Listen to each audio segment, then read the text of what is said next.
그러면은 도대체 왜 그 한동훈 그 후보가 이게 그 재평가가 될 수밖에 없냐라는 거를 좀 보면은 뭡니까? 저기 그 많은 이제 그 제 주변의 사람들도 그 한창 이제 그 뽕에 차 있었을 때 이 윤석열 대통령에 대한 막 이런 게 이제 막 올라오면서 참 저는 그 친구도 참 아쉬워요. 그 이대남 맞나요? 이대남의 우회전이었나? 저희 그 방송에도 제가 초대하기도 하고 막 이랬었는데 아 그리고 또 뭐 저희 또 저기 뭐죠? 친했던 분들 또 저기 최국 형님이나 아니면 이제 그 서민 교수님 생각이 이제 그 다른 것도 분명히 뭐 있겠지만 어, 아쉽더라고요. 예. 진심으로. 왜냐면은 이제 그분들이 어떤 생각으로 어떤 의도로 그 다 순수하신 분들이기 때문에 그 정치적인 차이도 충분히 이해가 되고 그렇지만 이 그 지날 수 없는 어떤 그 인식의 격차가 있는 것 같아요. 저 같은 사람은 현실주의자이거든요. 여기서 말하는 현실주의자라고 하는 건 그거죠. 그래, 뭐 언론이 장악이 돼 있고, 그리고 이제 뭐 좌경화가 되어 있고 뭐 이런 거 다 있다. 그런 거 다 아는데, 근데 이제 우리가 이거를 정상적인 걸로 되돌리기 위해서라도 0순위, 1순위, 2순위, 3순위, 4순위 모든 순위는 일단 선거에서 이기는 거 아니냐. 저는 그래서 머릿속에 그거밖에 없거든요. 선거에서 일단 이겨야 된다. 근데 선거에서 일단 이겨야 된다라는 생각밖에 없어요. 선거에서 이겨야 그래야지 뭘 바꾸고 자시고 뭐 하는 거 아니겠습니까? 그런데 이제 그 아까 말씀해드렸던 그런 분들, 그분들뿐만 아니라 뭐 많지 않습니까? 극단적인 사람들 뭐 저기 신의 한수 뭐 저기 또 뭐 그라운드 씨뭐 저기 이번 계엄 당시에 그런 말도 안 되는 얘기들로 이렇게 확 뜬 돈 많이 번 사람들 있죠. 이봉규 뭐 성창경 뭐 배승희 우리 성창경 아저씨는 제 또 저기 집안 사람이기도 하네요. 생각해 보니까 같은 성씨인데 사실 그분들 가운데 상당 부분은 저는 돈 때문에 했을 거라고 봐요. 어.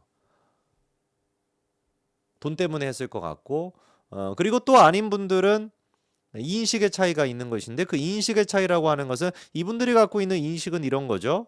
차라리 이런 분들은 순수한 분들이긴 한데 이분들이 생각하기엔 중도는 없다. 무당층은 없다. 보수가 더 보수다워야지 그래야지 우리가 선거에서 이길 수가 있다. 우리가 좌파 코스프레 같은 거 해가지고 어떻게 선거에서 이길 수가 있냐. 그게 진짜로 이기는 거냐라는 것인데 놀라울 정도로 제가 예전에 갖고 있던 생각이 그런 생각이었습니다. 그런데 이게 제가 이게 생각이 좀 자연스럽게 바뀐 건지 어떻게 된 건지는 모르겠지만 어, 그 무슨 의미가 있냐라는 거예요. 아니 분명히 그 저기 뭡니까? 아, 중도층은 있거든요. 그리고 무당층도 있어요. 나 이재명 싫어, 윤석열 싫어라고 얘기하는 사람들이 분명히 많습니다. 압도적인 다수가 있는데 그거를 애써줘도 무시를 했던 거죠. 근데 그때 당시에 저를 다시 이제 그 되짚어 보면은 반성을 좀 해보면 자기 객관화가 좀 안 됐던 것 같아. 그러니까 제 세계에 제 사고에 이제 빠져 있는 거죠. 근데 그게 제가 봤었을 때는 극우의 특징 아닌가? 극단주의자들의 특징 아닌가? 그러니까 그 생각이 너무 확고하다 보니까 그래서 이제 그 보수라고 하는 사람의 특징이 이제 이렇게 이제 자기 그게 너무 확고하다 보니까 살짝만 뭐가 어긋나면은 좌파라고 가잖아요.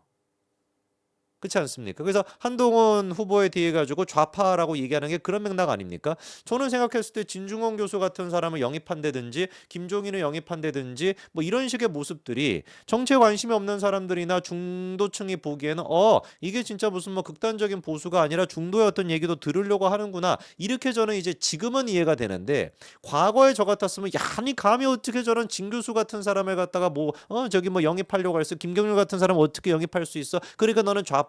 이런 식의 사고가 저도 옛날에 그랬거든요. 근데 그런 식의 어떤 꽉 막혀 있는 극단주의적인 생각을 저보다 나이를 훨씬 더 많이 먹으신 분들이 그렇게 이제 생각하고 그런 얘기들을 가지고 심지어 비방까지 하고 욕까지 하고 인신공격에다가 외모 비하까지 이어가다 보니까 참 진짜 그분들 보면은 지혜가 부족하다. 이 그 지식보다도 지혜가 이 삶에서도 중요한 거 아닙니까? 근데 그 지혜가 부족하다 보니까 극단주의 같이 빠지는 것 같아요. 저는 그래서 한동훈 후보가 반드시 대통령 후보가 될 거라고 확신을 했던 게 대한민국이 이런 만만한 나라가 아니지 않습니까? 단기적으로는 그런 어떤 극단주의 세력들이 나와가지고 선동을 하고 슈퍼챗을 빨아먹고 이런 짓거리를 한다라고 할지라도 그런 사람들에 의해 가지고 대한민국이 완전히 운명이 결정된 만큼 만만한 나라가 아니다. 저는 그래서 설날 연휴를 직후로 해가지고 윤석열 대통령에 대한 어떤 그 열정, 뭐라 해야 되지? 이런 어떤 열성 이런 것들은 자연스럽게 줄어들 수밖에 없다. 대한민국은 극단주의적인 이런 사람들에 의해 가지고 한쪽으로 이렇게 쏠리는 것이 아니라 당연히 평평한 상태가 될 수밖에 없을 것이고 그 평평한 상태가 되는 딱 이제 중요한 지점이 되는 게 딱 그 변곡점을 만들어 낼 것이 제가 봤을 때는 윤석열 대통령에 대한 탄핵이라고 봤거든요. 그래서 제가 주변 사람들한테 맨날 그렇게 이제 얘기를 많이 했었습니다. 야, 그거 봐봐라. 윤석열 대통령 탄핵되고 나면은 그 무슨 뭐 광화문 광장에 모이는 사람 그거 다 사라질 거다. 탄핵 딱 되는 순간부터 사람들은 이제 현실적인 판단을 하게 될 거다.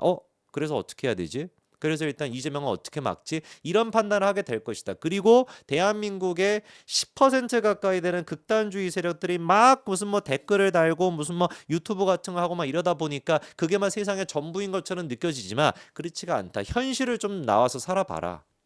일상생활을 좀 하면서 정치에 관심이 없는 사람들을 만나봐라. 그러면 정말로 많은 사람들이 정치에 대해서 그렇게 관심 없다. 6월 3일 날 지금 대선이 있다라는 거 모르는 사람도 꽤 많습니다. 미쳤냐 그런 사람 어딨냐 싶으시겠지만 많아요. 6월 3일에 지금 대선이 있다라는 것도 날짜도 잘 모르는 사람이 상당히 많습니다. 그게 현실인데 그 현실 자체를 우리가 부정해버리면서 우리끼리 어떤 그 정신자해를 하면서 야 보수는 이래야지 보수는 막 이래야지 보수는 막 이렇게 해야지 라고 해가지고 이거를 하게 된다면 선거에서는 항상 필패할 수밖에 없는 거죠.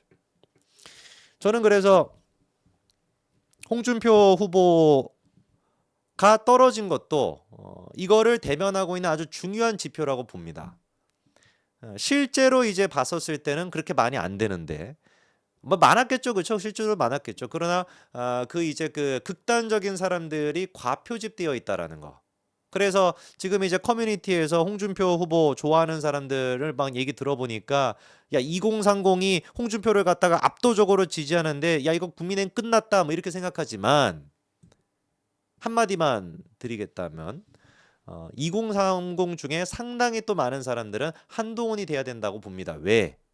애당초 정치에 관심이 없는 90% 이상의 2030은 계엄 자체가 잘못됐다라고 생각하거든요. 탄핵은 잘 됐다라고 생각하는 게 그게 평범한 대부분의 2030의 특징입니다. 뭐 윤석열 대통령이 이제 사저에서 나올 때 그 앞에 서가지고 막 눈물 흘리고 막 이런 좀 이상한 애들 말고 무슨 뭐 북한에 있을 법한 그런 애들 말고요. 그냥 이제 평범한 2030 대학교를 다니는 그런 평범한 2030 가운데 압도적인 다수는 계엄은 미쳤다. 탄핵은 해야지. 이거는 기본값이거든요. 근데 그 기본값에서 정신 못 차리고 민심을 잃지 못하고 에코챔버 같이 빠져가지고 정신자해를 하다가 떨어지게 됐던 정치인들이 꽤 많았던 것이고 1차 경선에서 이제 떨어진 사람들이 그런 사람들이었던 것이고 홍준표 후보 또한 마찬가지로 그런 맥락에서 제가 봤을 때는 자기 지지층에게 이게 둘러싸여 있었다. 그러다 보니까 진짜 민심이 무엇인지 읽지 못했다. 오히려 저는 거꾸로 홍준표 후보가 이번에 토론 전에도 사실 한동훈 후보한테 되게 그 모욕적인 그런 얘기들을 하지 않았습니까? 그런 게 이제 작전 미스였던 거예요. 자기 주변에 있는 지지자들 홍카콜라를 들이마셔가지고 중독이 돼 있는 사람들 같은 경우는 야 홍준표만이 이렇게 시원함을 준다라고 생각하지만 홍카콜라 마시지 않은 사람들 콜라에 중독이 안 된 사람들이 있지 않습니까? 그 사람들 보면 그냥 이상한 할아버지거든요. 그렇지 않습니까? 근데 그거를 이제 인식을 못한 거죠. 그러니까 토론 전에도 무슨 뭐 저 뭡니까?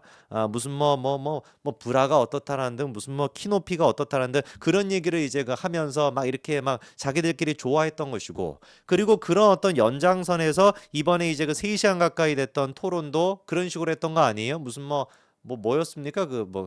뭐 된다? 깝죽된다라고 했습니까? 뭐 그런 식의 이제 말을 쓰는 거를 이제 그 홍카콜라에 중독돼 있는 애들은 그거를 보고 좋아하지만 일반 사람들 막 저 할아버지 왜 저래? 그냥 이렇게 되는 거거든요. 그래서 이번에도 제가 봤을 때는 홍준표가 떨어진 게 그거를 잘 대변해 주는 것 같다. 나경원이 떨어진 거와 마찬가지로 홍준표가 떨어진 것도 그런 점을 잘 대변해 준다라고 봅니다. 일반 사람들은 콜라 중독 잘 안 됐습니다. 그렇지 않습니까? 콜라 중독돼 있는 애들은 딱 보면 보이잖아. 저 사람 콜라 좋아하겠다. 저 같은 사람은 딱 봐도 콜라 싫어할 것 같은 느낌이잖아요. 제로 콜라 마실 것 같은 사람 아닙니까? 근데 저 사람 딱 보면 쟤 설탕 좋아하겠는데 이런 사람 있잖아요. 그러니까 홍준표 후보에 중독돼 있는 사람들도 그런 좀 비슷한 맥락으로 보면 되죠.